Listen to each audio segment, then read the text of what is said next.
হে যুবক, তোমার এই যৌবন দিয়েছেন কে? তোমার এই ধমনীতে রক্তের প্রবাহ দিয়েছেন কে? তোমার এই হৃদয়ে বুকের স্পন্দন দিয়েছেন কে?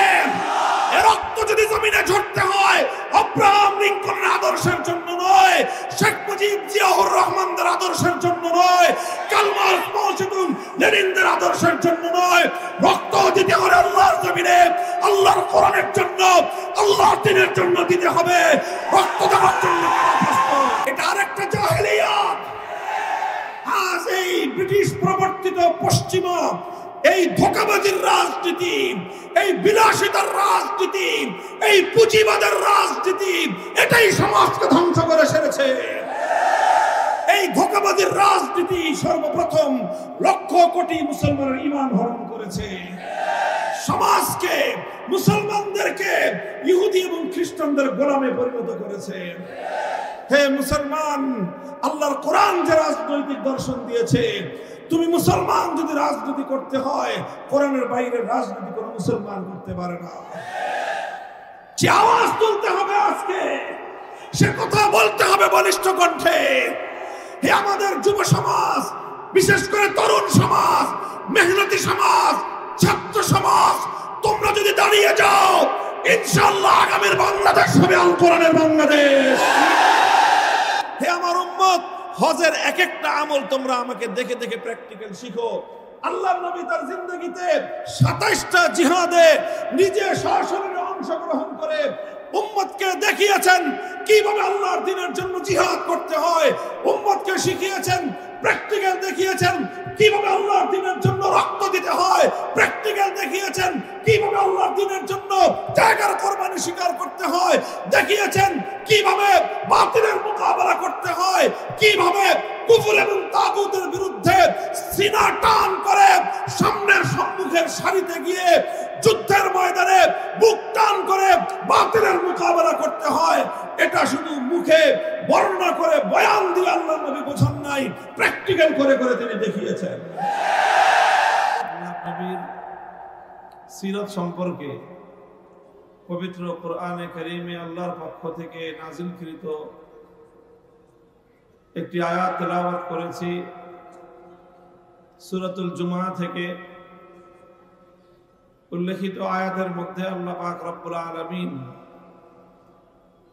আল্লাহর পক্ষ থেকে প্রেরিত আমাদের নবীর জীবনের মৌলিক কাজ কর্মসূচি সম্পর্কে একটা সংক্ষিপ্ত আলোকপাত আল্লাহ করেছেন। সংক্ষিপ্ত হলেও অত্যন্ত মৌলিক আলোচনা। আমরা জানি নবী আকরাম সাল্লাল্লাহু আলাইহি ওয়াসাল্লাম যেই যুগে যেই সমাজে প্রেরিত হয়েছিলেন, সেই যুগ এবং সেই সমাজটা কোনো ভালো সুন্দর কোনো সমাজ ছিল না। সেই যুগটা অত্যন্ত ভয়াবহ এবং নৃশংস এক যুগ ছিল। ইতিহাসে সেই যুগটাকে বলা হয় আইয়ামে জাহেলিয়া, বর্বরতার যুগ, অন্ধকার যুগ, হিংস্রতার যুগ। যত খারাপ অভিধা দেওয়া যায় সমস্ত খারাপ অভিধায় অভিহিত ছিল সেই সময়ের যুগগুলো। সেই সময়ের মানুষ ইতিহাসের নিকৃষ্টতম মানুষে পরিণত হয়েছিল। সেই বর্বর যুগের নিকৃষ্ট মানুষ। আর তার উপর আরব বেদুইনদের সময় না ছিল তাদের মধ্যে কোনো শিক্ষা, না ছিল কোনো সভ্যতা। এইরকম একটা জাতির কাছে আল্লাহর নবী প্রেরিত হয়েছিলেন। মাত্র 23 বছর তিনি এমন কিছু কাজ করেছিলেন যেই কাজের মাধ্যমে আল্লাহর নবী এমন একটা জাতি, এমন একটা সমাজ গঠন করতে সক্ষম হয়েছিলেন, যেই যুগের পরিবর্তন তিনি করতে সক্ষম হয়েছিলেন। যেটা ছিল জাহেলিয়াতের যুগ, যেটা ছিল বর্বরতার যুগ, সেই যুগটা পৃথিবীর ইতিহাসের স্বর্ণযুগে পরিণত হয়ে গেল। যে মানুষগুলো সবচেয়ে বর্বর মানুষ ছিল, সেই মানুষগুলো পৃথিবীর ইতিহাসের সবচেয়ে সুন্দর সোনার সফল মানুষে পরিণত হয়ে গেল। আজও পর্যন্ত পৃথিবী সেই মানুষগুলোর কথা স্মরণ করে এবং সেরকম শোনার মানুষ পৃথিবীতে আর কোনোদিন আসবে না। এটা কিভাবে সম্ভব হয়েছিল?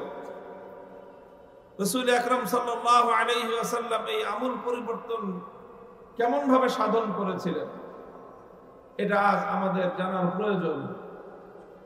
কারণ আজ এখন আমরা যেই যুগে বসবাস করছি, এটাও একটা জাহেলিয়াতের যুগ, এটাও একটা বর্বরতার যুগ। সেই যুগের জাহেলিয়াতের সাথে আজকের যুগের জাহেলিয়াতের পার্থক্য হলো এই, সে যুগের জাহেলিয়াত ছিল প্রাচীনকালের জাহেলিয়াত, আর আজকের জাহেলিয়াত হলো আধুনিক যুগের জাহেলিয়াত। সেই জাহেলিয়াতটা ছিল শুধুমাত্র প্রাচীন যুগের একটা অসভ্যতার জাহেলিয়াত, আর আজকের যুগের জাহেলিয়াত এটা অত্যন্ত শক্তিশালী, এটা বিজ্ঞান নির্ভর, প্রযুক্তি নির্ভর শক্তিশালী এক জাহেলিয়াত।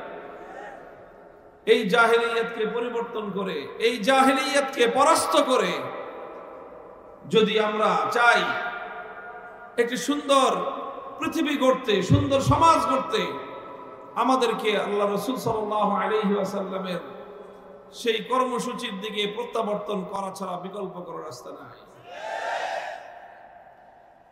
এই জন্য সিরাত মাহফিলের আলোচনার উদ্দেশ্য হলো যে আসুন আমরা চেষ্টা করব যে আমরা আল্লাহ রাসূল সাল্লাল্লাহু আলাইহি ওয়াসাল্লামের পালিত কর্মসূচিকে আমাদের জীবনের কর্মসূচি হিসেবে গ্রহণ করে আমরাও আমাদের জীবনকে সেভাবে পরিচালিত করব, আমাদের সমাজে আমরা সেই কাজ বাস্তবায়ন করব যেই কর্মসূচির মাধ্যমে নবী আকরাম সাল্লাল্লাহু আলাইহি ওয়াসাল্লাম সেই জাহেলিয়াতকে পরিবর্তন করে একটি শান্তি সুখের সমাজ গড়েছিলেন। আমরাও আজকের এই নব্য জাহেলিয়াতকে পরাস্ত করে এই জাহেলিয়াতের কবর রচনা করে তার উপর শান্তির নীড় তৈরি করব ইনশাআল্লাহ।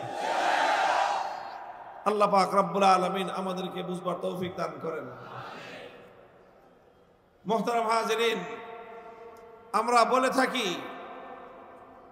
কোরআনে কারীমের যে আয়াত আমি তেলাওয়াত করেছি আপনাদের সম্মুখে, সেই আয়াতের মধ্যে আল্লাহ রাসূল সাল্লাল্লাহু আলাইহি ওয়াসাল্লামের জীবনের কিছু মৌলিক কর্মসূচির কথা তুলে ধরা হয়েছে। আল্লাহ নিজেই বলেছেন, হুয়াল্লাযী বা'আসা ফিল উম্মিয়্যিনা রাসূলাম মিনহুম ইয়াতলু আলাইহিম আয়াতিহি ওয়া ইউযাক্কিহিম ওয়া ইউআল্লিমুহুমুল কিতাবা ওয়াল হিকমাহ ওয়া ইন কানু মিন ক্বাবলু লাফী দালালিম মুবিন। আল্লাহ পাক রব্বুল আলামিন আল্লাহর নবীকে সবচেয়ে শক্তিশালী যে জিনিসটা দিয়েছিলেন দুনিয়ার মানুষের সংশোধনের জন্য, দুনিয়ার অবস্থা পরিবর্তন করার জন্য, দুনিয়ার মানুষকে বর্বর যুগ থেকে আলোর যুগে নিয়ে আসার জন্য শক্তিশালী, সবচেয়ে শক্তিশালী যে হাতিয়ার আল্লাহ রব্বুল আলামিন তার নবীকে দিয়েছিলেন, সেই শক্তিশালী মাধ্যমের নাম হলো কিতাবুল্লাহ তথা আল্লাহর কোরআনে কারীম। এই কোরআন এটাই ছিল নবী আকরাম সাল্লাল্লাহু আলাইহি ওয়াসাল্লামের জীবনের তার বিপ্লবের প্রধান হাতিয়ার। কোরআনকে কেন্দ্র করে, এই কোরআনকে দিয়েই আল্লাহর নবী তার সে ঐতিহাসিক বিপ্লব সাধন করেছিলেন।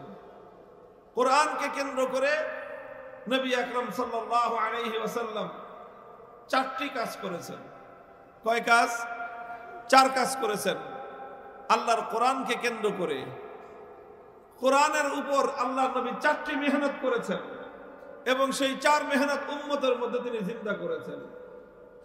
প্রথম মেহনত হলো ইয়াতলু আলাইহিম আয়াতিহি। আল্লাহর নবী উম্মতের মধ্যে, আল্লাহর বান্দাদের মধ্যে আল্লাহর কোরআনের তেলাওয়াতকে তিনি ব্যাপকভাবে শিক্ষা দান করেছেন। মানুষকে আল্লাহর কোরআনের তেলাওয়াত শিক্ষা দিয়েছেন। তিনি উম্মতকে কোরআনের তেলাওয়াত শুনিয়েছেন। কোরআনের তেলাওয়াত শেখানো, কোরআনের তেলাওয়াত শোনানো, এটা হলো নবী আকরাম সাল্লাল্লাহু আলাইহি ওয়াসাল্লামের সর্বপ্রথম বুনিয়াদী কর্মসূচি। কোরআনের তেলাওয়াতের মাধ্যমেই নবী আকরাম সাল্লাল্লাহু আলাইহি ওয়াসাল্লাম তার বিপ্লবী কর্মসূচির সূচনা করেছিলেন। কোরআনে কারীমের তেলাওয়াতের মধ্যে আল্লাহ পাক রব্বুল আলামিন এমন একটা শক্তি রেখেছেন যে এই তেলাওয়াত এটা মানুষের বদ্ধ দুয়ারকে, হৃদয়ের বদ্ধ দুয়ারকে খুলে দিয়ে মানুষের অন্ধকার হৃদয়ের মধ্যে আলো প্রজ্বলিত করে দেয়। এই জন্য নবী আকরাম সাল্লাল্লাহু আলাইহি ওয়াসাল্লামের সর্বপ্রথম কর্মসূচি হলো তেলাওয়াতে কিতাবুল্লাহ তথা কোরআনে কারীমের তেলাওয়াত। এবং এটা হলো নবী আকরাম সাল্লাল্লাহু আলাইহি ওয়াসাল্লামের একটা স্বয়ং সম্পন্ন কর্মসূচি। শুধু তেলাওয়াতে কিতাবুল্লাহ, এটাই আল্লাহর নবীর বিপ্লবী কর্মসূচির সবচেয়ে বুনিয়াদী কর্মসূচি ছিল। এই কোরআনের তেলাওয়াতের মাধ্যমেই নবী আকরাম সাল্লাল্লাহু আলাইহি ওয়াসাল্লাম সেই জাহেলি সমাজ ব্যবস্থার ভিত শুদ্ধ প্রকম্পিত করে দিয়েছিলেন এবং তিনি যে হেদায়েতের আলো জ্বালিয়েছিলেন, যে মশাল প্রজ্বলিত করেছিলেন, সেই মশালের সর্বপ্রথম অগ্নিস্ফুলিঙ্গ ছিল তেলাওয়াতে কিতাবুল্লাহ।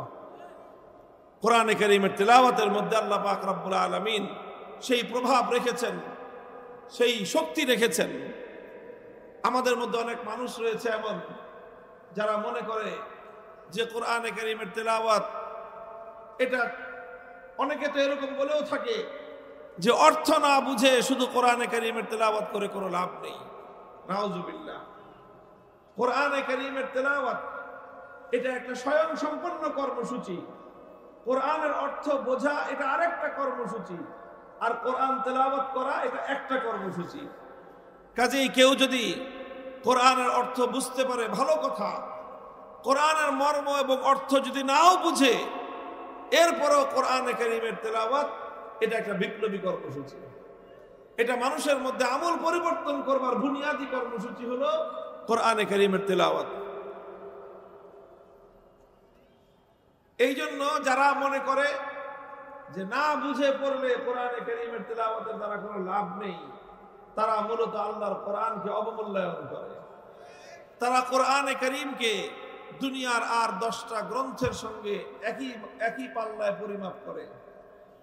তারা মনে করে যেরকম সাহিত্যের বই না বুঝে পড়লে সাহিত্যের স্বাদ পাওয়া যায় না, কবিতার বই না বুঝে পড়লে কাব্যের আনন্দ পাওয়া যায় না, উপন্যাসের বই না বুঝে পড়লে উপন্যাসের চরিত্র বোঝা যায় না, গল্পের বই না বুঝে পড়লে কেউ গল্পের মজা পাবে না, বিজ্ঞানের বই না বুঝে পড়লে বিজ্ঞান শিখতে পারবে না, মেডিকেল সায়েন্সের বই না বুঝে পড়লে ডাক্তারি বিদ্যা জানা হবে না। তারা মনে করেছে এই সব বিষয়ের মতো কোরআনে কারীম এরকম যে না বুঝে পড়লে বুঝি কোরআনে কারীমের কোনো লাভ হবে না। তা নয়, অন্য সকল বিষয়ের বই না বুঝে পড়লে কোনো লাভ নাই।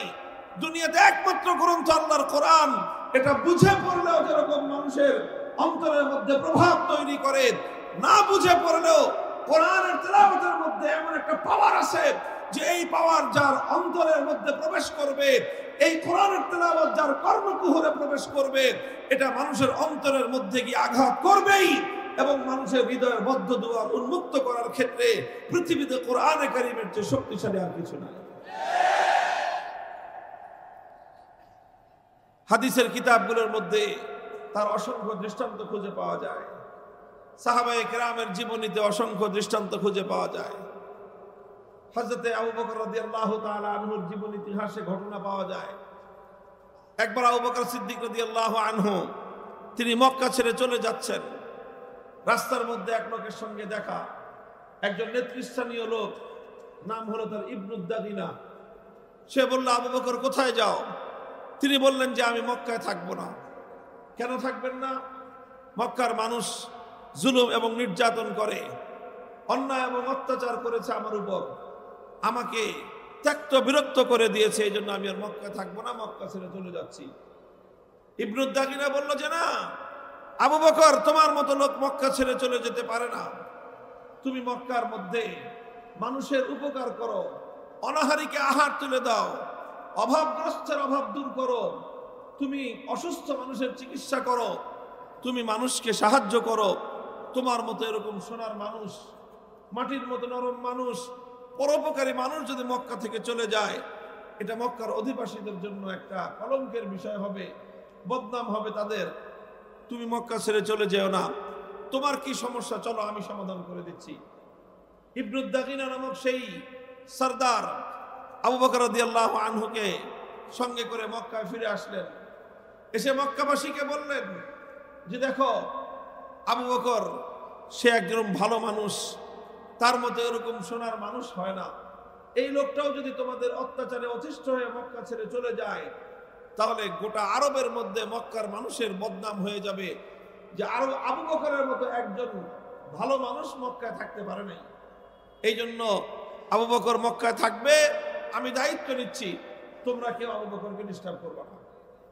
মক্কার লোকেরা বলল যে ঠিক আছে, আবু বকর থাকবে, থাকুক। আবু বকর আমাদের বাপদাদার ধর্ম ত্যাগ করে মুহাম্মাদের ধর্ম গ্রহণ করেছে সাল্লাল্লাহু আলাইহি ওয়াসাল্লাম, আমরা না হয় সেটাও মেনে নিলাম। আবু বকর মুহাম্মাদের ধর্ম প্রচার করে, আমরা না হয় সেটাও মেনে নিলাম। কিন্তু আবু বকরকে আমাদের একটা শর্ত মানতে হবে। কি শর্ত? যে আবু বকর কোরআন তেলাওয়াত করে, কোরআন তেলাওয়াত করুক, সেটা নিয়ে আমরা আপত্তি করব না। তবে শর্ত হলো আবু বকর কোরআন তেলাওয়াত করবে তার ঘরের মধ্যে দরজা জানালা বন্ধ করে। সে ঘরের বাইরে বারান্দায় অথবা উঠোনে দাঁড়িয়ে কোরআনে কারীমের তেলাওয়াত করে, এইভাবে উন্মুক্ত স্থানে সে কোরআন তেলাওয়াত করতে পারবে না। ইবনে দাগিরা জানতে চাইল কারণ কি? ঘরের মালিক আবু বকর, ঘরের উঠোনের মালিক আবু বকর, তার জায়গায় সে দাঁড়িয়ে কোরআন তেলাওয়াত করবে, তোমাদের সমস্যা কি? মক্কার লোকেরা জবাব দিল যে না, আবু বকর ঘরের উঠোনে দাঁড়িয়ে কোরআন তেলাওয়াত করতে পারবে না, কারণ সে যদি উন্মুক্ত স্থানে দাঁড়িয়ে আল্লাহর কোরআন তেলাওয়াত করা শুরু করে, আবেগ মাখা কণ্ঠে যখন আবু বকর কোরআনে কারীমের তেলাওয়াত করে, তখন অবস্থাটা এমন হয় চুম্বক যেরকম লোহাকে তার নিজের দিকে আকর্ষণ করতে আরম্ভ করে। আবু বকর যখন তার ঘরের উঠোনে দাঁড়িয়ে আবেগ মাখা কণ্ঠে হৃদয় উজাড় করে দিয়ে কণ্ঠ খুলে আল্লাহর কোরআনের তেলাওয়াত করতে আরম্ভ করে, তখন আমরা আমাদের ঘরগুলোতে আমাদের ছোট ছোট শিশু সন্তানদেরকে পর্যন্ত আটকে রাখতে পারি না। চুম্বক যেরকম লোহাকে তার নিজের দিকে আকর্ষণ করতে থাকে, ঠিক তেমনি ভাবে আবু বকরের কোরআনের তেলাওয়াত আমাদের ঘরগুলো থেকে ছোট ছোট সন্তানদেরকে পর্যন্ত আকর্ষণ করে আবু বকরের ঘরের দিকে টেনে নিয়ে যায়। আমরা এটা বরদাস্ত করতে পারবো না। আমাদের ঘরগুলো থেকে আমাদের নারীরা, আমাদের শিশুরা পর্যন্ত আবু বকরের ঘরের দিকে পঙ্গপালের মতো ছুটতে আরম্ভ করবে। আর আল্লাহর কোরআনের তেলাওয়াত শুনে শুনে তারা এভাবে জাহেলিয়াতের পথ ছেড়ে দিয়ে আলোর পথের দিকে তারা অনুসারী হবে, আলোর পথের দিশারি হবে। এটা কোশ্চিন কেন আমরা বরদাস্ত করতে পারি না। মুহতারাম হাজিরিন, ইতিহাস তো কথাই বলে, অসংখ্য অগণিত পাষাণ হৃদয়ের মানুষ যখন তাদের সামনে আল্লাহর কোরআনে কারীমের তেলাওয়াত করা হয়েছে, সেই পাথরের মতো পাষাণ হৃদয়গুলো পর্যন্ত আল্লাহর কোরআনে কারীমের তেলাওয়াতের মাধ্যমে মোমের মতো বিগলিত হয়ে পড়তে আরম্ভ করেছে। আল্লাহর কসম খেয়ে বলি, মহাবিশ্বের মধ্যে পাথরের মতো পাষাণ হৃদয়কে বিগলিত করবার জন্য আল্লাহর কোরআনের চেয়ে প্রভাবক আর এর চেয়ে শক্তিশালী কোনো মাধ্যম আজ পর্যন্ত এই পৃথিবীতে আবিষ্কার হয় নাই। যে কোনো পাষাণ হৃদয়কে মোমের মতো গলানোর জন্য, পাষাণ হৃদয়ে পাথরের মতো রুক্ষ হৃদয়কে পর্যন্ত মোমের মতো নরম করে দিয়ে পানির ঝর্ণা ধারার মতো প্রবাহিত করবার ক্ষেত্রে আল্লাহর কোরআনে কারীমের কোনো তুলনা নাই, কোনো জুড়ি নাই। এজন্যই আল্লাহ পাক রব্বুল আলামিন বিশ্ব নবী, মানবতার নবী মুহাম্মদ আরবি সাল্লাল্লাহু আলাইহি ওয়াসাল্লামকে সর্বপ্রথম যে কর্মসূচি দান করেছিলেন, সেই কর্মসূচির নাম হলো ইয়াতলু আলাইহিম আয়াতিহি। তিনি মানুষের কর্ণকুহরে আল্লাহর কোরআনের তেলাওয়াতের ধ্বনি শোনাবেন। মানুষের কণ্ঠে কণ্ঠে আল্লাহর কোরআনের তেলাওয়াত উচ্চারিত হবে, পাড়ায় পাড়ায়, মহল্লায় মহল্লায়, ঘরে ঘরে আল্লাহর কোরআনের তেলাওয়াত হবে। এই তেলাওয়াতের আওয়াজ যখন গুঞ্জরিত হয়, তখন কোরআনে কারীমের তেলাওয়াতের এই গুঞ্জরণে সমাজ থেকে জাহেলিয়াত বিতাড়িত হতে বাধ্য হয়। আজও আমরা যদি আমাদের এই সমাজে, এই পরিবেশে ঘরে ঘরে আল্লাহর কোরআনের তেলাওয়াতের আওয়াজ যদি আমরা গুঞ্জরণ উঠাতে পারি, ইনশাআল্লাহ এই সমাজ থেকে জাহেলিয়াত পালিয়ে যেতে বাধ্য হবে। আলহামদুলিল্লাহ কোরআনের তেলাওয়াত আছে, চলছে, কিছু কিছু মেহনত চলছে, মাদ্রাসাগুলো মেহনত করছে। আমরা আমাদের সংগঠনের পক্ষ থেকে বিভিন্ন সময়ে মানুষকে কোরআনের তেলাওয়াত শেখানোর জন্য উদ্যোগ গ্রহণ করে থাকি। আমরা চাই এই সমাজ পরিবর্তন হোক, এই জাহিলিয়াত পরিবর্তন হোক, এই বর্বরতার অবসান ঘটুক, এই অসভ্যতার অবসান ঘটুক, এই অশ্লীলতার অবসান ঘটুক। এজন্য আজ আমরা বাংলার মাটিতে একটা আওয়াজ তুলতে চাই। মাদ্রাসা শিক্ষায় কোরআনের শিক্ষা রয়েছে, কওমি মাদ্রাসায় কোরআনের শিক্ষা রয়েছে, আলিয়া মাদ্রাসায় কোরআনের শিক্ষা রয়েছে।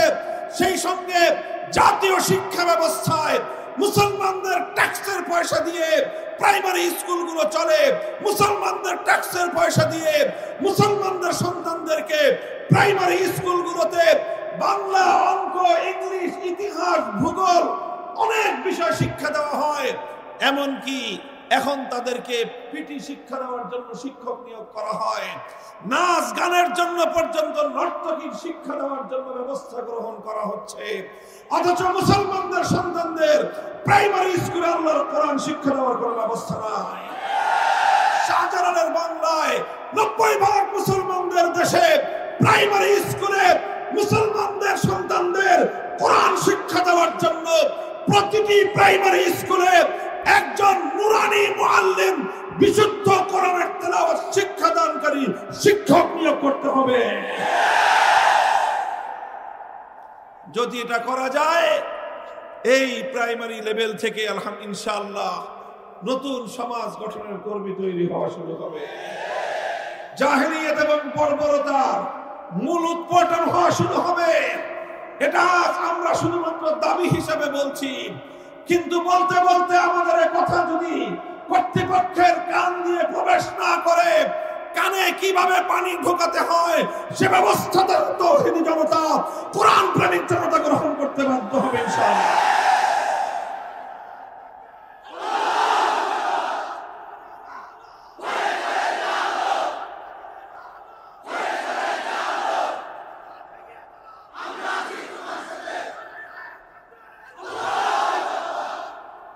মুহতারাম হাজিরিন, বলতেছিলাম নবী আকরাম সাল্লাল্লাহু আলাইহি ওয়াসাল্লামের সর্বপ্রথম কর্মসূচি ছিল তিলাওয়াতে কিতাবুল্লাহ।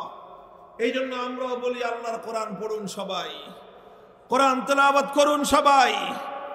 যে মুসলমানের হৃদয়ে আল্লাহর কোরআনের তেলাওয়াত নাই, তার হৃদয়টা মুর্দা হৃদয়। ওই মুসলমান একজন মুর্দা মুসলমান। আমরা জিন্দা মুসলমান চাই। মুহতারাম হাজিরিন, কোরআনে কারীমের তেলাওয়াত ঘরে ঘরে আওয়াজ উচ্চারণ করেন, ঘরে ঘরে আল্লাহর কোরআনের তেলাওয়াতের আওয়াজ উচ্চারিত হোক। মুমিনের প্রত্যেকটা সন্তানের কণ্ঠে কণ্ঠে আল্লাহর কোরআনের তেলাওয়াতের গুঞ্জরণ হোক। কথা বলেন ঠিক কিনা? নবী করিম সাল্লাল্লাহু আলাইহি ওয়াসাল্লামের 2 নম্বর কর্মসূচি যেটা ছিল, ওয়ায়ুআল্লিমুহুমুল কিতাব। তিনি কোরআন তেলাওয়াত শিক্ষা দেওয়ার পরে এরপরে উম্মতকে কোরআনের মর্ম শিখিয়েছেন, কোরআনের মর্ম বুঝিয়েছেন, কোরআনের ব্যাখ্যা বুঝিয়েছেন। কোরআনের ব্যাখ্যা শিক্ষা দেওয়া, কোরআন বোঝা, এটাও মুমিনের অনেক বড় দায়িত্ব এবং জিম্মাদারি। কোরআন যদি একজন মানুষ বুঝতে পারে, আল্লাহ পাক রব্বুল আলামিন মানব জাতিকে লক্ষ্য করে কি বার্তা প্রেরণ করলেন, আল্লাহর বান্দাদের আল্লাহর বার্তাটা বুঝবার দরকার আছে না নাই? বলেন, আল্লাহর পক্ষ থেকে আল্লাহর বান্দাদের উদ্দেশ্যে যেই বার্তা আসলো, যেই পয়গাম আসলো, আপনার রব আপনার নিকট একটা পয়গাম প্রেরণ করলেন, এই পয়গামটা আপনার এবং আমার বুঝার দরকার আছে না নাই? মুহতারাম হাজির, এখন তো ডিজিটাল যুগ, এখন তো আর মানুষ চিঠিপত্র লেখে না, কিন্তু আগে এক সময় মানুষের যোগাযোগের মাধ্যম ছিল চিঠিপত্র। কথা বলেন ঠিক কিনা? যারা প্রবাসে থাকতো, হ্যাঁ, ইউরোপে, আমেরিকায়, মধ্যপ্রাচ্যে, সৌদি আরব, কুয়েত, কাতার, লিবিয়া, সিরিয়া, ইরাক, এই সমস্ত দেশে থাকতো, তো এখান থেকে কখনো মা তার সন্তানের উদ্দেশ্যে চিঠি লিখত, অথবা সন্তানের পক্ষ থেকে মায়ের কাছে চিঠি আসতো। গ্রাম বাংলার অনেক মায়েরা শিক্ষা দীক্ষা জানতো না, পড়ালেখা করতে পারতো না, নিজে চিঠিটা পড়তেও পারে না, কিন্তু কোনো একটা সন্তান যখন তার মায়ের কাছে একটা চিঠি লিখতো, এখনো যদি কোনো সন্তান তার মায়ের কাছে চিঠি লেখে, তো মা ওই চিঠিটা নিজে পড়তে পারে না, গ্রামে যে লোকটা পড়ালেখা করতে পারে তার কাছে নিয়ে যায়, একটু পড়ে শোনাও আমার বাবা, আমার সন্তান কলিজার টুকরা কি লিখে পাঠিয়েছে। মা একবার শুনে তার হৃদয় জোড়ায় না, বলে আবার পড়ো। আবার শুনেছে, তাও হৃদয় জোড়ায় না, বলে আবার পড়ো। বারবার একজন মা তার সন্তানের পক্ষ থেকে প্রেরিত একটা পয়গাম, একটা চিঠি শুনতে চায়, কারণ সন্তানকে ভালোবাসে মা। সেই সন্তান মাস মাস ধরে, বছরের পর বছর ধরে প্রবাসে থাকতেছে, ওই সন্তানের পক্ষ থেকে একটা চিঠি আসলে সেই চিঠির মর্ম বুঝবার জন্য, সেই চিঠির কথাগুলো একবার একটু মায়ের কানে শুনবার জন্য, সেই চিঠির কথাগুলো একবার একটু পড়বার জন্য একজন মা অধীর হয়ে যায়। কথা বলেন ঠিক কিনা? মুহতারাম হাজিরিন, তো একজন মা যেরকম তার সন্তানের পক্ষ থেকে প্রেরিত একটা পয়গাম বারবার বুঝবার জন্য অধীর আগ্রহ নিয়ে সে অপেক্ষার প্রহর গুনতে থাকে, বুঝবার জন্য সে পাগল পারা হয়ে যায়, অথচ আমাদের নিকট আমাদের রব্বুল আলামিন কোরআনে কারীমের মতো এরকম এক মহান পয়গাম দুনিয়ার প্রত্যেকটা মানুষকে উদ্দেশ্য করে আল্লাহ পাক রব্বুল আলামিন আরশের উপর থেকে প্রেরণ করলেন। আমরা বহু মানুষ এমন আছি, অসংখ্য মানুষ এমন আছে যারা সাধারণ শিক্ষিত বা অশিক্ষিত, তাদের কথা বাদই দিলাম। যারা শিক্ষিত, পড়াশোনা করার অভ্যাস, হাজার হাজার বইপত্র অনেকে পড়েছে। অনেকে আছে এমন গল্পের বই, উপন্যাসের বই পড়ে সব শেষ করে ফেলেছে। বঙ্কিমচন্দ্র থেকে শুরু করে হুমায়ুন আহমেদ পর্যন্ত কোনোটা বাদ রাখে নাই। হাজার হাজার বই পড়েছে, বিজ্ঞানের বই পড়েছে, সায়েন্স ফিকশনের বই পড়েছে, মেডিকেল সায়েন্সের বই ডাক্তাররা পড়তে পড়তে বুড়ো হয়ে যায়, পরীক্ষা শেষ হয় না।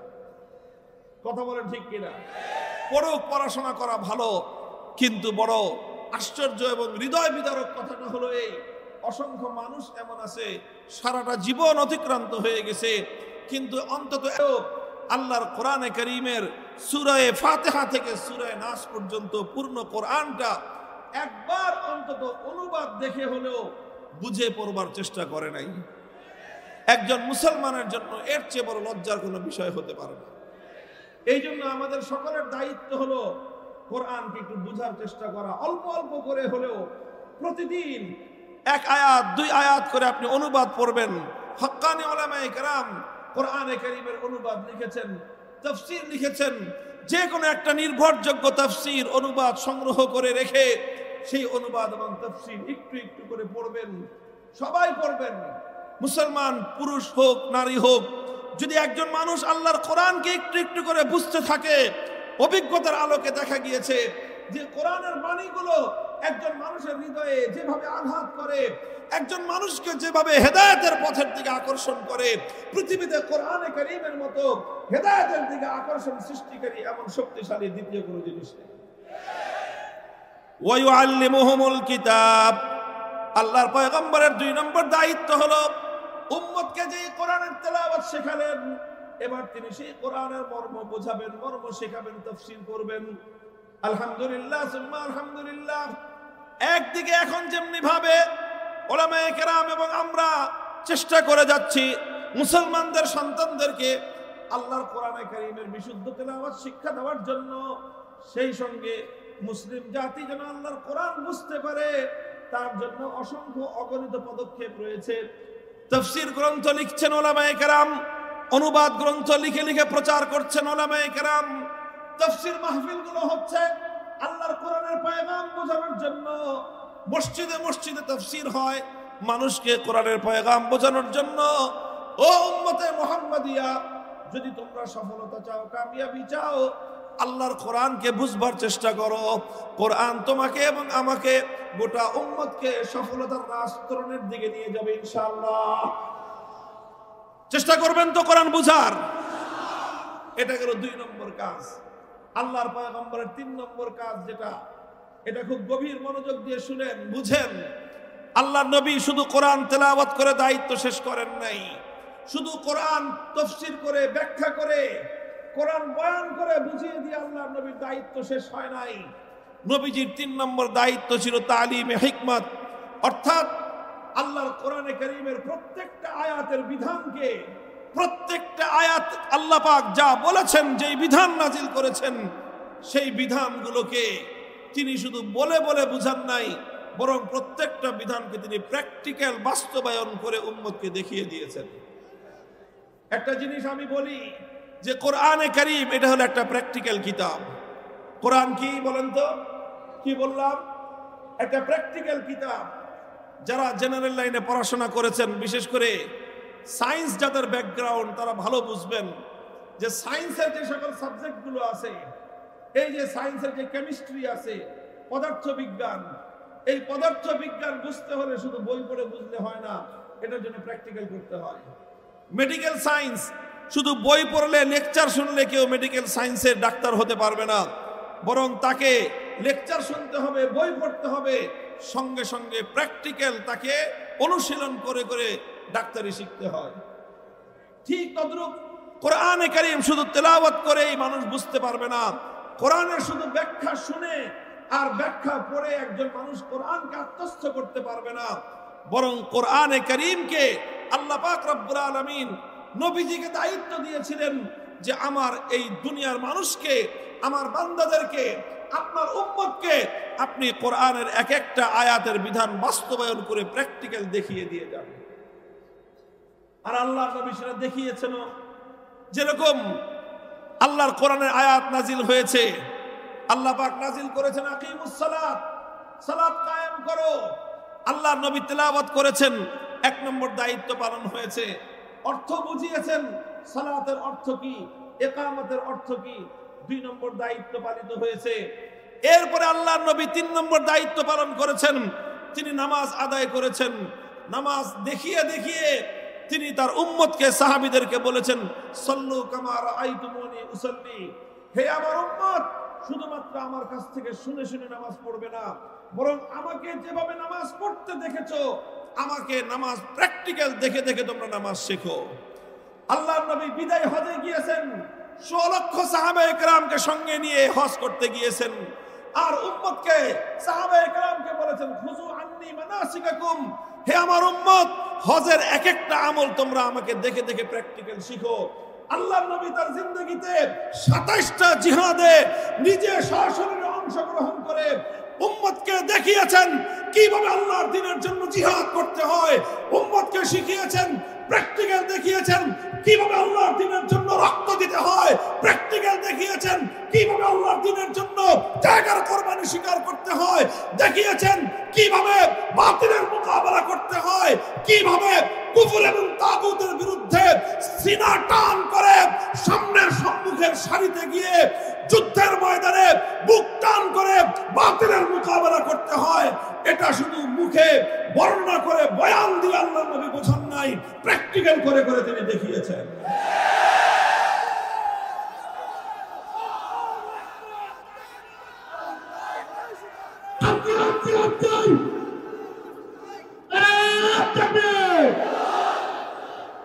মুহতারাম হাজিরিন, প্রত্যেকটা বিধান আল্লাহর নবী উম্মতকে প্র্যাকটিক্যাল করে দেখিয়েছেন। প্র্যাকটিক্যাল বিধান বাস্তবায়ন করে উম্মতকে শিখিয়েছেন যে ইসলামের এক একটা বিধান, আল্লাহর কোরআনের এক একটা বিধান কিভাবে বাস্তবায়ন করতে হয়।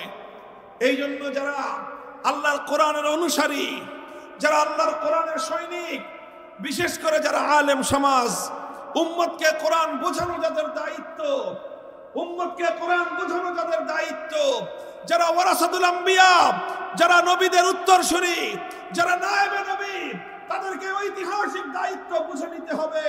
শুধু জনগণকে কোরআন তেলাওয়াত করে শিখিয়ে দিলেই দায়িত্ব শেষ নয়। তেলাওয়াতের পরে জনগণকে, জাতিকে কোরআনের মর্ম বোঝাতে হবে, তাফসীর বোঝাতে হবে, কোরআনের মর্ম এবং ব্যাখ্যা বোঝাতে হবে। কোরআনের ব্যাখ্যার মর্ম বুঝিয়েই আলেম সমাজের দায়িত্ব সমাপ্ত হবে না, বরং 3 নম্বর দায়িত্ব আলেম সমাজকেও পালন করতে হবে। আল্লাহর কোরআনের এক একটা বিধানকে অক্ষরে অক্ষরে আল্লাহর জমিনে প্র্যাকটিক্যাল ভাবে বাস্তবায়ন করে জাতিকে কোরআন কিভাবে বাস্তবায়ন করতে হয় সেটা দেখাতে হবে, সেটা শেখাতে হবে। আর এই জায়গায় এসেই আলেম সমাজের কোরআনের ধারক বাহকদের সঙ্গে যারা শয়তানের অনুসারী, তাদের সংঘাত তৈরি হয়ে যায়। যারা আল্লাহর কোরআনকে আল্লাহর জমিন থেকে নিশ্চিহ্ন করতে চায়, যারা কোরআনী সমাজ গড়বার ক্ষেত্রে অন্তরায় এবং বাধা তৈরি করতে চায়, তারা সাধারণত কোরআনের তেলাওয়াত কিংবা কোরআনের ব্যাখ্যার ততটা বিরোধিতা করে না, যতটা বিরোধিতা করে যখনই আমি কোরআনের এক একটা বিধান আল্লাহর জমিনে বাস্তবায়ন করতে যাব, তখনই তারা আমার পথে অন্তরায় হয়ে দাঁড়াবার চেষ্টা করে। তারা চেষ্টা করবে, তারা কাজ করবে তাদের শয়তানের পক্ষে, তারা কাজ করবে আল্লাহর কোরআনের বিপক্ষে, তারা কাজ করবে কোরআনের এক একটা বিধান বাস্তবায়নের ক্ষেত্রে বাধা হয়ে দাঁড়াবে। তারা যদি আল্লাহর কোরআনের এক একটা বিধান বাস্তবায়নের ক্ষেত্রে বাধা হয়ে দাঁড়াতে পারে, শয়তানের দোসররা যদি শয়তানের নির্দেশ বাস্তবায়ন করতে গিয়ে আল্লাহর কোরআনের পথে অন্তরায় হয়ে দাঁড়াতে পারে, আল্লাহর বান্দারা আল্লাহর কোরআনের এক একটা বিধান বাস্তবায়ন করার জন্য শয়তানের দোসরদের মোকাবেলায় রাজপথে নামতে তারা প্রস্তুত থাকতে হবে।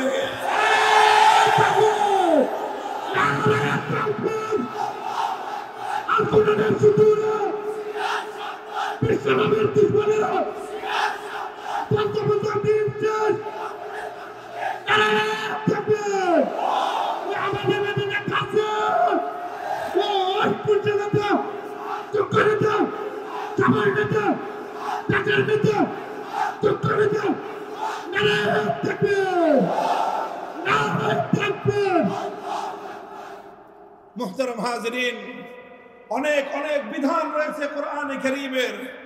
বিধানগুলো বাস্তবায়ন করতে গেলে অনেক ধরনের বাধা প্রতিবন্ধকতা আসে, কিন্তু আল্লাহর পয়গম্বর মুহাম্মদুর রাসূলুল্লাহ সাল্লাল্লাহু আলাইহি ওয়াসাল্লাম যেমনি ভাবে কোরআনে কারীমের এক একটা বিধান বাস্তবায়ন করার ক্ষেত্রে দুনিয়ার সমস্ত বাধার বিন্ধ্যাচলকে তিনি ডিঙ্গিয়েছেন, সমস্ত বাধা প্রতিবন্ধকতাকে তিনি অতিক্রম করে সামনের দিকে অগ্রসর হয়েছেন। নবীর সত্যিকার আশিক উম্মতকে, আর বিশেষ করে নায়েবে নবী ওলামে উম্মতকে সেভাবেই সকল বাধা অতিক্রম করে সামনের দিকে অগ্রসর হতে হবে।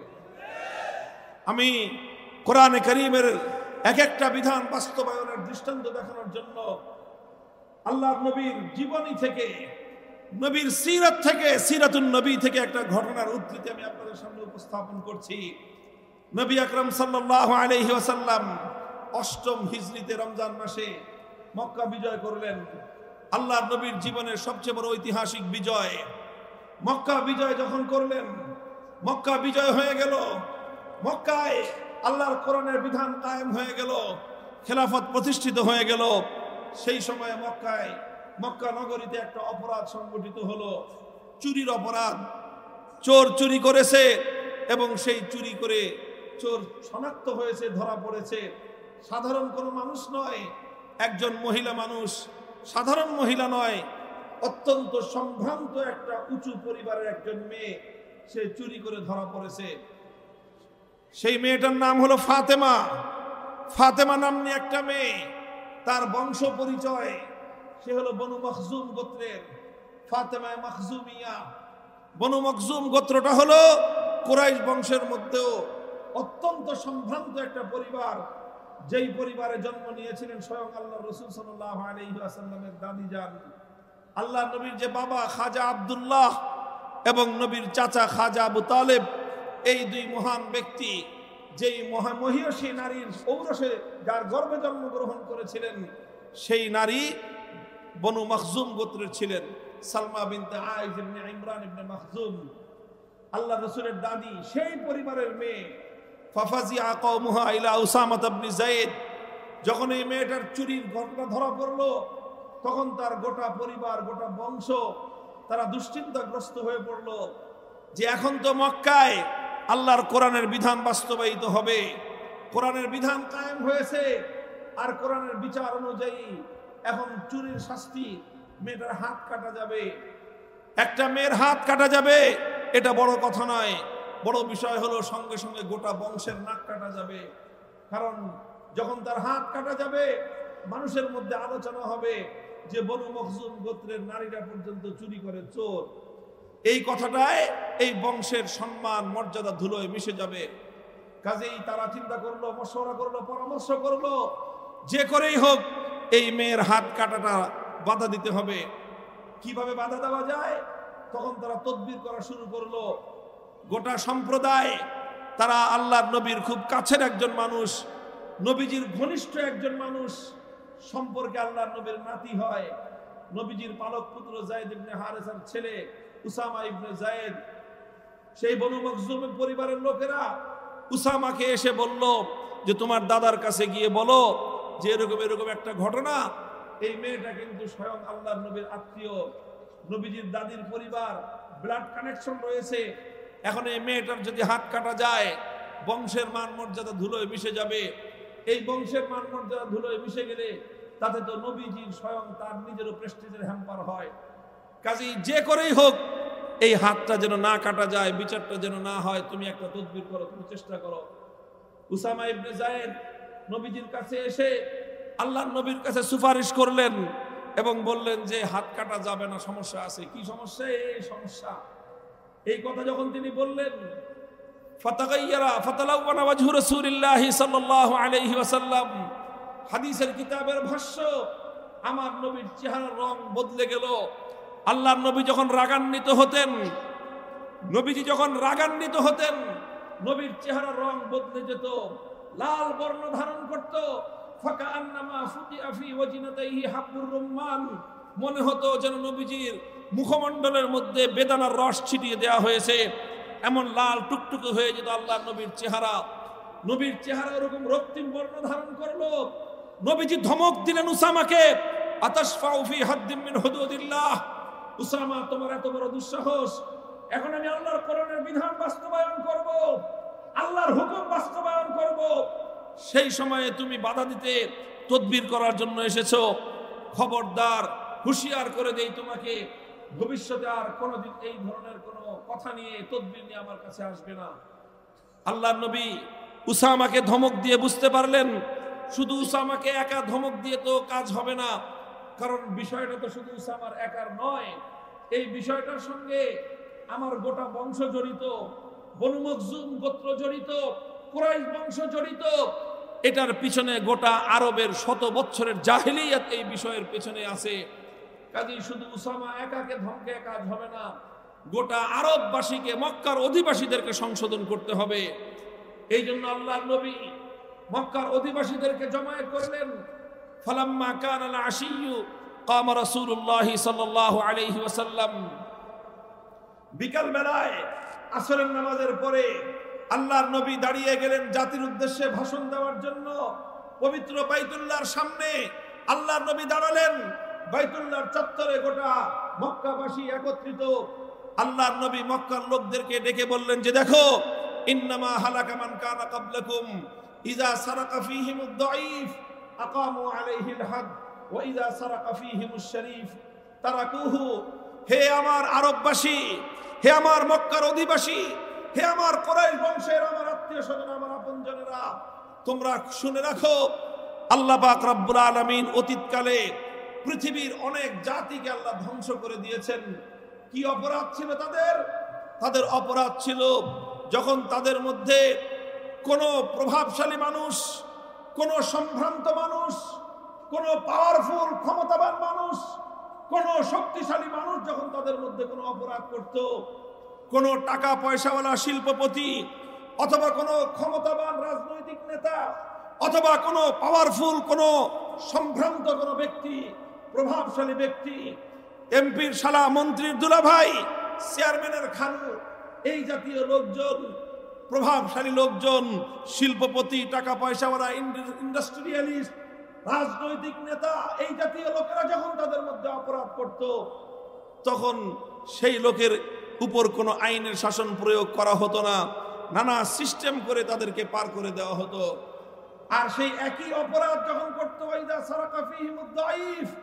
ওই একই অপরাধ করলো কোন গরিব মানুষ, কোন মেহনতি মানুষ, কোন খেটে খাওয়া কৃষক, শ্রমিক, মজদুর, রিক্সাওয়ালা, ভ্যান গাড়ি চালক, ঠেলা গাড়িওয়ালা, নৌকার মাঝি, রাস্তার টোকাই, এই ধরনের দুর্বল মানুষ যখন ওই একই অপরাধ করত, আকামু আলাইহিল হাদ, তখন গোটা সমাজ মিলে বলতো যে অপরাধ করেছে, আইনের শাসন 100 ভাগের জায়গায় 200 ভাগ কায়েম করো। সবলের উপর একরকম বিচার, দুর্বলের জন্য আরেক রকম বিচার, বড় লোকের জন্য এক বিচার, গরিবের জন্য আরেক বিচার, সরকারি দলের এক বিচার, বিরোধী দলের জন্য আরেক বিচার। আল্লাহর নবী বলেন, যখন কোন সমাজের মধ্যে এইরকম বৈষম্য সৃষ্টি হয়, যখন কোন সমাজের মধ্যে এই ধরনের বৈষম্য দেখা দেয়, এ বৈষম্য করা, বিচার ব্যবস্থার মধ্যে এরকম বৈষম্য তৈরি করা, এটা মামুলি কোনো অন্যায় নয়, এটা ছোটখাটো কোনো অপরাধ নয়, বরং এটা এত জঘন্য অপরাধ যেই সমাজের বিচার ব্যবস্থায় বৈষম্য তৈরি হয়, যেই সমাজের মধ্যে একদল মানুষের জন্য এক বিচার, আরেক দল মানুষের জন্য আরেক বিচার, একই অপরাধ করলে একজনের সাজা হবে, ওই একই অপরাধ করলে আরেকজন পার পেয়ে যাবে, এমন বৈষম্য যেই সমাজে তৈরি হয়, সেই সমাজকে আমার আল্লাহ পাক ধ্বংস করে দেন। মুহতারাম হাজিরিন, নবী আকরাম সাল্লাল্লাহু আলাইহি ওয়াসাল্লাম সেই জাতিকে কথা বোঝালেন, সুতরাং বৈষম্য করা যাবে না। তোমরা মনে করেছো, তদবির নিয়ে এসেছো আমার কাছে যে আমার আত্মীয়, আমার রক্তের সম্পর্ক, আমার দাদির পরিবারের লোক অপরাধ করেছে, এই জন্য মনে করেছো যে আমি তাকে ছেড়ে দিব, আমি তার উপর আল্লাহর কোরআনের বিধান বাস্তবায়ন করব না। এই কথা মনে করে তোমরা আমার কাছে তদবিরের জন্য তোমরা উসামাকে পাঠিয়েছো। শুনে রাখো আরবের মানুষ, শুনে রাখো, ওয়াল্লাহি লাউ আন্না ফাতিমাতা বিনত মুহাম্মাদিন সারাকাত লাকাতাতু ইয়াদাহা। আল্লাহর নবী যে কথাটা বললেন, সেই কথাটা যদি সহিহ হাদিসের মধ্যে বর্ণিত না হতো, পৃথিবীর কোন মানুষ নিজের মুখে সেই কথা উচ্চারণ করার সাহস পেত না। আল্লাহর নবী বললেন, আমি আল্লাহর নামের শপথ করে বলতেছি, আজ আমার গোত্র, আমার দাদির পরিবারের, আমার রক্তের সম্পর্কের ওই বনু মখজুম গোত্রের মেয়ে ফাতেমা নয়, আজকে যদি আমি মুহাম্মদুর রাসূলুল্লাহর কলিজার টুকরা, আমার আদরের দুলালি, জান্নাতের সরদারনি আমার মেয়ে ফাতেমা যদি চুরি করে ধরা পড়তো, খোদার কসম খেয়ে বলি, আমি আল্লাহর নবী তার হাত কেটে দিতে এতটুকু বিলম্ব করতাম না। মুহতারাম হাজিরিন, এই হলো ইসলামের বিধান। এভাবে আল্লাহর পয়গম্বর, আল্লাহর নবী এক একটা কোরআনের বিধান সমাজে বাস্তবায়ন করেছেন। একটা একটা করে বিধান বাস্তবায়ন করে আল্লাহর নবী সমাজের গভীর থেকে সমস্ত জাহিলিয়াত এবং বর্বরতার শেকড় শুদ্ধ উপড়ে ফেলেছিলেন। এরপরেই সেই সমাজে মানবতার ফুল বাগান তৈরি হয়েছিল, এরপরেই সেই সমাজের মধ্যে আলোকিত সমাজ তৈরি হয়েছিল, এরপরেই সারা পৃথিবীকে তারা আলো বিকিরণ করতে পেরেছিল। মুহতারাম হাজিরিন, এই জন্য আমি বলি, এই যে বিচার ব্যবস্থার যে বৈষম্য, আজ এ কথা বলতে বাধ্য। আমরা একটা দেশে বসবাস করছি, একটা সমাজে বসবাস করছি, আমরা এই সমাজ নিয়ে অনেকে গর্ব করি, অহংকার করি এই দেশ নিয়ে। আমরা তো বলি এখন, আগে বলতাম স্বাধীনতা পেয়েছি, 5ই আগস্টের পরে তো বলি দ্বিতীয় স্বাধীনতা। সব ঠিক আছে, স্বাধীনতা তো অনেক পেয়েছি, তবে এখনো আমি বলবো স্বাধীনতা পেয়েছি, স্বাধীন হয়েছে আমার মাটি, মানচিত্র স্বাধীন হয়েছে, স্বাধীন হয়েছে, পতাকা স্বাধীন হয়েছে, কিন্তু এ জাতি এখনো পর্যন্ত স্বাধীনতা পায় না। মানচিত্রের স্বাধীনতা পেয়েছি, পতাকার স্বাধীনতা হয়েছে, জাতির স্বাধীনতা এখনো পর্যন্ত হয় নাই। বলবেন কেমনে জাতির স্বাধীনতা হয় নাই? দেখেন, এই বিচার ব্যবস্থার কথা বললাম তো, আমি এই বিচার ব্যবস্থার কথাই বলি। আজ আমরা যেই দেশে বসবাস করি, এই দেশে একটা বিচার ব্যবস্থা আছে, এই দেশে আদালত আছে, আইন আদালত আছে, আদালতে বিচারপতি সাহেবান বিচার করে থাকেন, সব আছে। কিন্তু যেই কথাটা না বললেই নয়, তিক্ত বাস্তবতা হলো, এই বিচার ব্যবস্থার মূল কথা হলো এই, টাকা আছে যার, বিচার আছে তার, টাকা নাই যার, বিচারও নাই তার। এটা আপনারা কতটা বুঝেন আমি জানি না। যারা আমার মতো কারাগারের অন্ধকার প্রকোষ্ঠে থেকেছেন, আর কারাগারের সেই অন্ধকার জগতে, কারাগারের সেই দুর্ভেদ্য দেয়ালের মধ্যে বন্দী মানবতার আর্তনাদ যারা শুনেছেন, অসংখ্য অগণিত দরিদ্র পীড়িত, অসংখ্য অগণিত সাধারণ আয়ের দুষ্ট, দুঃখ, কষ্ট ক্লিষ্ট সেই মানুষের চেহারাগুলো যারা দেখেছেন, তাদের হাহাকার, চিৎকার আর আর্তনাদ যারা শুনেছেন, তারা এই কথার বাস্তবতা বুঝতে পারবেন। মনে করেন যে একটা অপরাধ করেছে 4-5 জনে মিলে, 4-5 জনকে পুলিশে ধরলো, যে কোনো ভাবে ধরা পড়লো, 4-5 জনের মধ্যে মনে করেন দুইজন হলো শিল্পপতির ছেলে, আর 3 জন হলো ঠেলা গাড়িওয়ালা রিক্সাওয়ালার ছেলে। এখন কি হবে? যারা কোটিপতি সঙ্গে সঙ্গে গিয়ে 1 লাখ 2 লাখ 5 লাখ যত টাকা লাগে টাকা খরচ করে বড় বড় উকিল, ব্যারিস্টার, আইনজীবী ভাড়া করবে। কথা বলেন? বাস সে আইনজীবী মুভ করবে, সিএমএম কোর্টে না হয় জজ কোর্টে যাবে, জজ কোর্টে না হয় হাই কোর্টে যাবে। 1 মাস 2 মাস 3 মাস 6 মাসের মাথায় জামিন হয়ে বুক ফুলিয়ে সে বের হয়ে আসবে। একই মামলায় কেস পার্টনার রিক্সাওয়ালার ছেলে, ওই রিক্সাওয়ালার কপালে 1 লক্ষ টাকা জোগাড় করা জীবনে সম্ভব নয়। যার নুন আনতে পান্তা ফুরায়, যার প্রতিদিন তার অসুস্থ মায়ের জন্য চিকিৎসার খরচ জোগাড় করতে যার ঘাম ঝরাতে হয়, যার অসুস্থ স্ত্রীর চিকিৎসা করার সামর্থ্য তার নাই, যার দরিদ্র পীড়িত সন্তানের একটা আহ্লাদ, একটা শখ পূরণ করার সামর্থ্য যার নাই, তার কপালে 50,000 1 লাখ টাকা জোগাড় করে উকিলের হাতে পুরে দিয়ে উকিলকে ভাড়া করে তারপরে জামিন চাওয়ার সামর্থ্য তার নাই। এখন যেহেতু তার পক্ষে বড় উকিল নাই, তার জামিনও নাই। মাসের পর মাস কেটে যায়, বছর পেরিয়ে যুগ পেরিয়ে যায়, কিন্তু বড় উকিলও ভাড়াও করতে পারে না, আর তার কপালে জামিনও জুটে না। এরকম কয়টা দৃষ্টান্ত দেখবেন? কয়টা?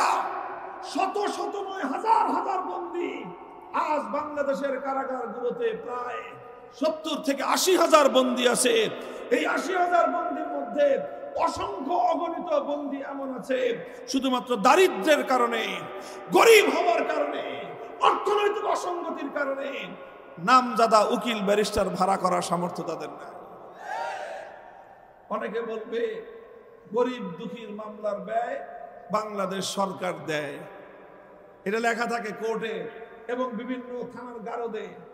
কিন্তু জানেন তো, সরকার তো দেয়, কিন্তু কত ধানে যে কত চাল দেয়। সরকারের ওই উকিলকে পাইয়া নিজের মামলা চালাইতে ওই উকিলের পিছনে যে কি পরিমাণ তেল ঢালতে হয়, কেউ যদি সরকারি উকিলের পিছনে পড়ছেন তো তার খবর আছে। মুহতারাম হাজির, এটা বাস্তব কথা। যদি লক্ষ লক্ষ টাকা খরচ করে নামি দামি শক্তিমান উকিল ভাড়া করতে পারেন, আপনার কঠিন মামলা মুহূর্তের মধ্যে পানির মতো আসান হয়ে যাবে। আপনি উকিল ভাড়া করতে পারবেন না, বড় ব্যারিস্টার আপনার পক্ষে দাঁড়াবে না, সাধারণ মামলা আপনার জন্য জটিল হয়ে যাবে। এটাই হলো বর্তমান বিচার ব্যবস্থার সার কথা। যারা বিচার ব্যবস্থার সাথে সম্পৃক্ত আছেন, আমার উপর রাগ করেন না, আমাদের উপর রাগ করেন না। আমি কোনো উকিলের বিরুদ্ধাচরণ করি নাই, বলছি কিছু? উকিলরা এটা পেশা, উকিলদের পেশা। ডাক্তারদের যেরকম ডাক্তারি করা যেরকম পেশা, উকিলদের ওকালতি করা তাদের পেশা। এই পেশায় পেশাজীবী হিসাবে তারা কাজ করে তাদের সংসার চালায়, টাকা পয়সা ইনকাম করে, সহায় সম্পত্তি করে। কাজেই তারা তো মানুষের কাছ থেকে টাকা পেলে কাজ করবে, এটা স্বাভাবিক। সমস্যা তো উকিলদের নয়, সমস্যা ব্যারিস্টারদের নয়, সমস্যা বিচারপতিদের নয়, সমস্যা হলো বিচার ব্যবস্থা। বলবেন সমস্যা বিচার ব্যবস্থার কেন?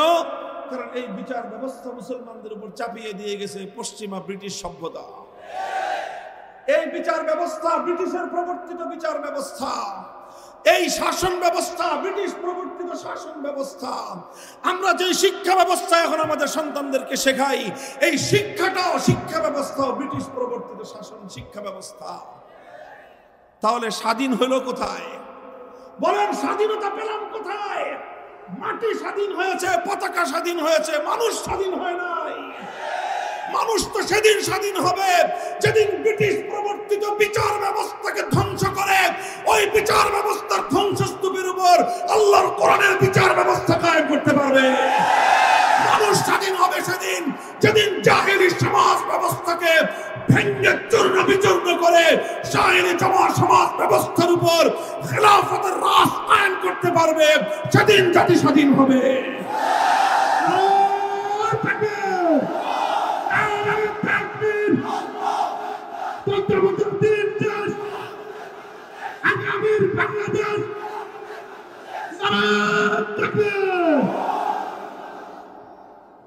মুহতারাম হাজিরিন, ইসলাম প্রবর্তিত বিচার ব্যবস্থা যদি কায়েম হয়, ধনী দরিদ্রের মধ্যে বৈষম্যের কোনো সুযোগ থাকবে না। বলবেন কেন সুযোগ থাকবে না? সুযোগ এই জন্য থাকবে না, কারণ ইসলামী বিচার ব্যবস্থায় উকিল রাখার কোনো সিস্টেমই নাই।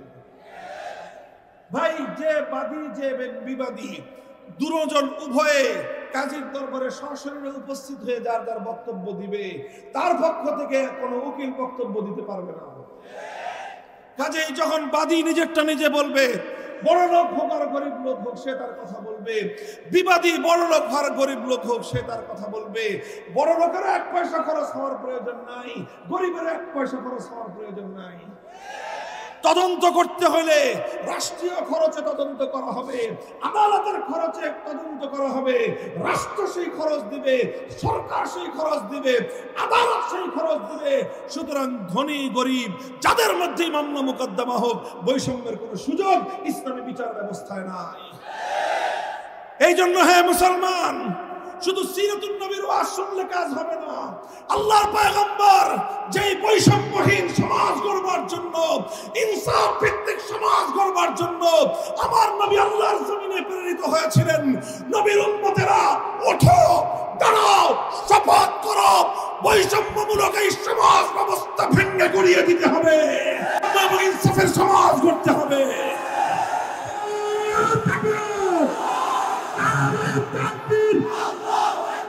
ইসলামের সুতরে আল কোরআনের আলো আগামীর বাংলাদেশ আমাদের মধ্যে আছে। ওই কোরআনটা সবাইকে দুঃখটা বসেন। মুহতারাম হাজিরিন, মনে রাখবেন, ইনসাফ, ন্যায়পরায়ণতা, সাম্য কায়েম করা, বেইনসাফি দূর করা সমাজ থেকে, এটা শুধুমাত্র বৈষম্য বিরোধী ছাত্র নেতৃবৃন্দের দায়িত্ব একা নয়। বৈষম্যহীন সমাজ গড়া, ইনসাফপূর্ণ সমাজ গড়া, সমাজ থেকে, রাষ্ট্র থেকে, জাতির মধ্য থেকে সমস্ত অন্যায়, অবিচার, বেইনসাফি দূর করার দায়িত্ব সমস্ত উম্মতে মুহাম্মাদীর, বিশেষ করে আলেম সমাজের দায়িত্ব এটা। আল্লাহর কোরআন সূরাতুল হাদীদের মধ্যে আল্লাহ বলেছেন, লাকাদ আরসালনা রুসুলানা বিল বায়িনাত ওয়া আনজালনা মাআহুমুল কিতাবা ওয়াল মিজান লিয়াকুমান নাসু বিল কিসতি। আল্লাহ বলেছেন, আমি সমস্ত নবী রাসূল দুনিয়াতে প্রেরণ করেছি, সমস্ত আসমানি কিতাব আমি নাজিল করেছি। মৌলিক একটা উদ্দেশ্য হলো মানব সমাজের মধ্যে ইনসাফ কায়েম করা। আমাদের আলেমদের কাছ থেকে, হুজুরদের কাছ থেকে এক শ্রেণীর মানুষ ইনসাফের কথা, বৈষম্যহীন দেশ গড়ার কথা, সমাজ গড়ার কথা শুনতে চায় না। তারা শুধু আমাদের কাছ থেকে ওয়াজ শুনতে চায়, আখিরাতের ওয়াজ। তারা শুধু আমাদের কাছ থেকে শুনতে চায় কবরের ওয়াজ। তারা বলে যে হুজুর, মাটির নিচে যা আছে বলেন, আসমানের উপরে যা আছে বলেন। আসমানের নিচে আর মাটির উপরে যা আছে এগুলো তো রাজনীতিবিদরাই বলবে। এটা আরেকটা জাহেলিয়াত। আজ এই ব্রিটিশ প্রবর্তিত পশ্চিমা এই ধোঁকাবাজির রাজনীতি, এই বিলাসিতার রাজনীতি, এই পুঁজিবাদের রাজনীতি, এটাই সমাজকে ধ্বংস করে সেরেছে। এই ধোঁকাবাজির রাজনীতি সর্বপ্রথম লক্ষ কোটি মুসলমানের ঈমান হরণ করেছে। সমাজকে, মুসলমানদেরকে ইহুদি এবং খ্রিস্টানদের গোলামে পরিণত করেছে। হে মুসলমান, আল্লাহর কোরআন যে রাজনৈতিক দর্শন দিয়েছে, তুমি মুসলমান যদি রাজনীতি করতে হয়, কোরআনের বাইরে রাজনীতি কোনো মুসলমান করতে পারে না। সে আওয়াজ তুলতে হবে আজকে, সে কথা বলতে হবে বলিষ্ঠ কণ্ঠে। হে আমাদের যুব সমাজ, বিশেষ করে তরুণ সমাজ, মেহনতি সমাজ, ছাত্র সমাজ, তোমরা যদি দাঁড়িয়ে যাও, ইনশাআল্লাহ আগামীর বাংলাদেশ হবে আল কোরআনের বাংলাদেশ।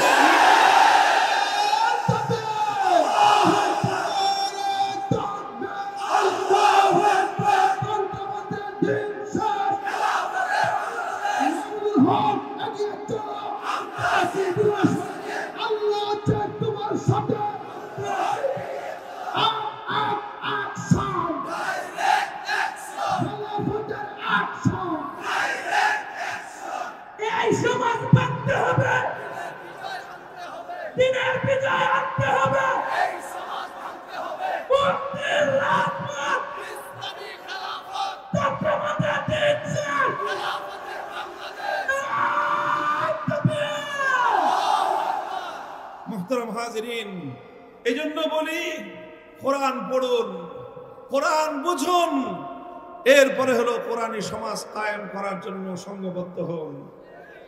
তৈরি আছেন ইনশাআল্লাহ? আল্লাহর কোরআনের কারীমকে নিয়ে আল্লাহর পয়গম্বরের সর্বশেষ দায়িত্ব ছিল যেটা নবীজি করেছেন, সেটা হলো মানুষকে প্রথমে আল্লাহর কোরআনের তেলাওয়াত শিখিয়েছেন, শুনিয়েছেন, তারপরে কোরআনের মর্ম বুঝিয়েছেন, এরপরে কোরআনে কারীমের এক একটা বিধান আল্লাহর জমিনে বাস্তবায়ন করেছেন। এরপরে আল্লাহর নবী মানুষকে শুধুমাত্র একবার দুইবার কোরআনের বিধান বাস্তবায়ন করে ক্ষান্ত হন নাই, বরং প্রতিটা মানুষের আখলাক, তার চরিত্র এমন ভাবে গঠন করেছেন যে প্রতিটা মানুষের চরিত্র আল্লাহর কোরআনী চরিত্রে পরিণত হয়েছে। কাজেই এটাই হলো তাজকিয়া, কোরআনী চরিত্র গঠন করতে হবে। কোরআনী চরিত্র গঠন করার জন্য কোরআনী সমাজ গড়তে হবে। কোরআনী সমাজ গড়ার জন্য আল্লাহর কোরআনকে বুঝতে হবে, অনুধাবন করতে হবে। এইভাবে আল্লাহর কোরআনকে কেন্দ্র করে একটা সমাজ আমরা গড়তে চাই। আমাদের সঙ্গে আপনারা কাজ করবেন তো ইনশাআল্লাহ?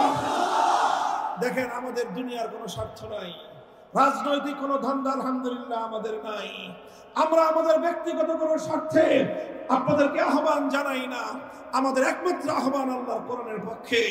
আমাদের একমাত্র আহ্বান আল্লাহর নবী যেই সমাজ দুনিয়াতে কায়েম করে উম্মতের সামনে যেই মডেল, যে আদর্শ পেশ করে গিয়েছেন, আমরা সেই আল্লাহর নবীর মডেলের উপরে একটা সমাজ গড়তে চাই।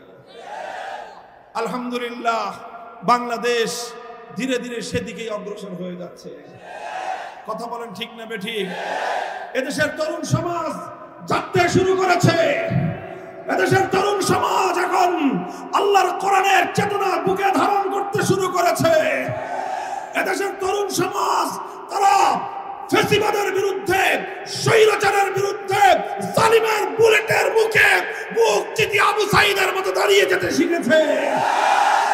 এ জাতির মায়েরা তাদের সন্তানদেরকে অন্যায় এবং অবিচারের বিরুদ্ধে যুদ্ধের ময়দানে যাওয়ার জন্য উদ্বুদ্ধ করতে শিখেছে।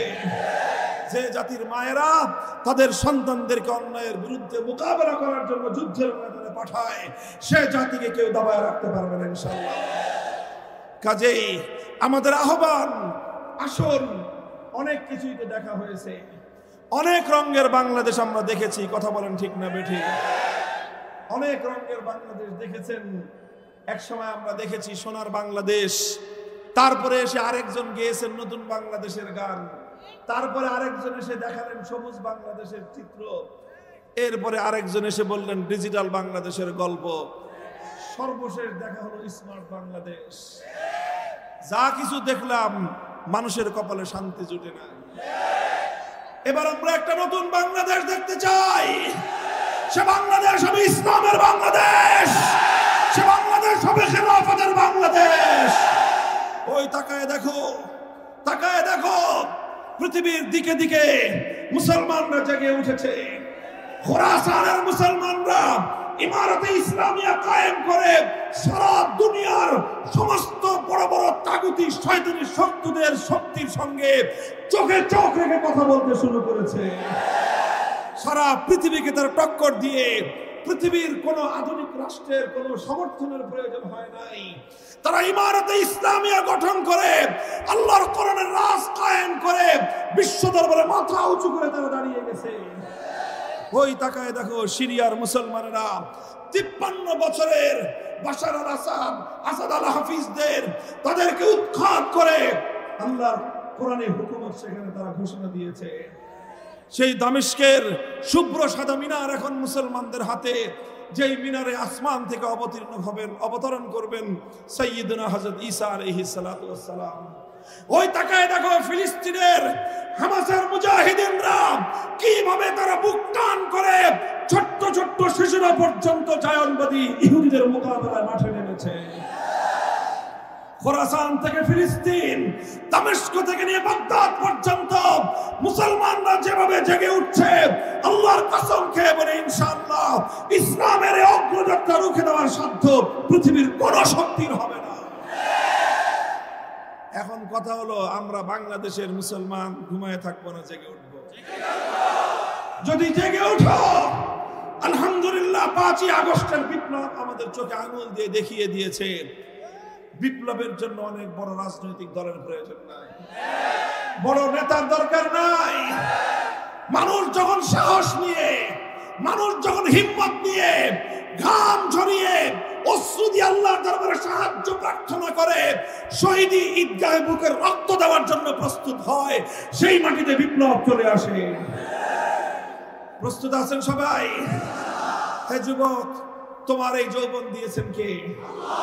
তোমার এই ধমনীতে রক্তের প্রবাহ দিয়েছেন কে? তোমার এই হৃদয়ে বুকের স্পন্দন দিয়েছেন কে? এই রক্ত যদি জমিনে ঝরতে হয়, আব্রাহাম লিঙ্কনের আদর্শের জন্য নয়, শেখ মুজিব জিয়াউর রহমানদের আদর্শের জন্য নয়, কার্ল মার্কস মাও জেদুং লেনিনদের আদর্শের জন্য নয়, রক্ত দিতে হবে আল্লাহর জমিনে, আল্লাহর কোরআনের জন্য, আল্লাহর দ্বীনের জন্য দিতে হবে। রক্ত দেওয়ার জন্য কারা প্রস্তুত?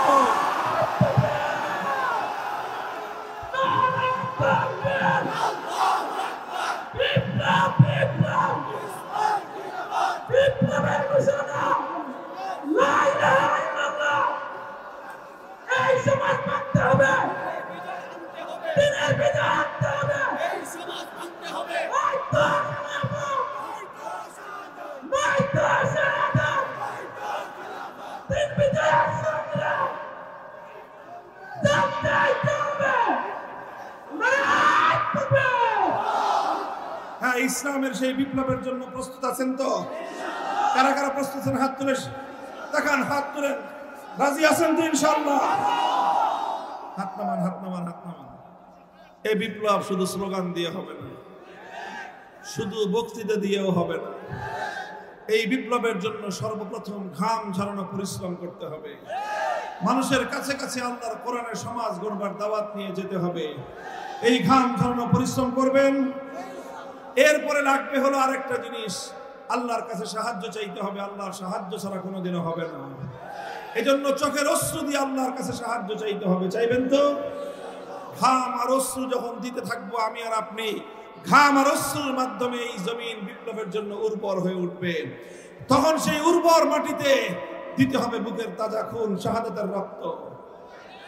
শহীদি ঈদগাহে মাথায় কাফনের কাপড় পরে আল্লাহর দ্বীনের জন্য অকাতরে জীবন দেওয়ার জন্য কারা প্রস্তুত আছেন? হ্যাঁ, এটা শুধু কথার কথা না, শপথ, অঙ্গীকার? বলেন কার সাথে? কার সাথে? আল্লাহ পাক দেখতেছেন, হাত নামান। আল্লাহ পাক দেখেছেন, আল্লাহ শুনেছেন। কাজেই যার যার হিসাব আল্লাহর কাছে দিব ইনশাআল্লাহ। আল্লাহ পাক আমাদের সকলকে কবুল করুন, তৌফিক দান করেন। আমাদের এই সোনার জন্মভূমির প্রতি ইঞ্চি মাটিকে আল্লাহ পাক ইসলামের ঘাঁটি হিসেবে কবুল করুন।